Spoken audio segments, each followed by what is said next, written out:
Dottoressa Valentina Lupo, al via oggi il microcredito, si presenta qui ad Agrigento. Ecco, ma fattivamente come funziona e diamo qualche informazione anche a chi vuole usarlo, chi vuole farlo, cosa deve fare? Allora, l'iniziativa di oggi è un'iniziativa che vede in collaborazione il libero consorzio comunale di Agrigento con l'Ente Nazionale per il Microcredito, accordo che dà la possibilità alla provincia di Agrigento di avere 7 sportelli informativi sul microcredito e l'autoimpiego dislocati presso alcune URP provinciali, funzionalmente a copertura del territorio. Sono degli sportelli che daranno la possibilità a chiunque voglia usufruirne di ricevere delle informazioni gratuite sul microcredito e l'autoimpiego. Ovviamente alle informazioni si uniscono anche eventuali supporti consulenziali offerti dagli agenti territoriali dell'Ente Nazionale per il Microcredito e in particolare ai ragazzi dai 18 ai 29 anni, i quali grazie a queste iniziative, a questi accordi, è possibile ricevere dei finanziamenti, mi riferisco a self-employment, che è un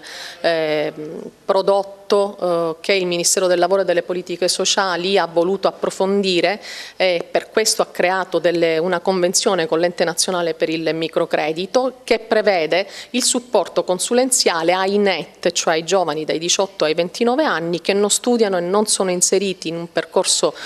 formativo. Grazie a questa convenzione il self-employment può dare la possibilità ai ragazzi di ottenere dei finanziamenti a tasso zero e senza le garanzie reali. In realtà il microcredito si caratterizza, così come da articolo 111 del testo unico bancario, proprio per l'assenza delle garanzie reali e per un tasso di interesse basso rispetto a quelli attualmente praticati a livello di mercato. L'ente, dicevo, nell'aprile di quest'anno si è dimostrato, su sollecitazione dell'Ente Nazionale per il Microcredito, interessato alla stipula di questa convenzione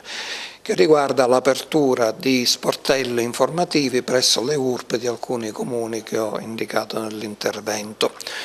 È un'iniziativa molto importante, soprattutto per quanto riguarda i giovani, anche se l'accesso al microcredito riguarda anche gli over 50, le donne, gli immigrati, eccetera, ma soprattutto i giovani. E costituisce un'opportunità di far sì che i giovani che abbiano delle idee interessanti possano svilupparle e iniziare un'attività imprenditoriale.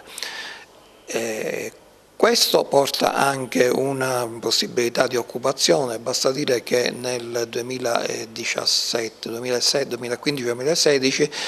le convenzioni che hanno indirizzato i giovani verso questa attività hanno creato ben 68.000 posti di lavoro, quindi si capisce l'importanza di questa iniziativa.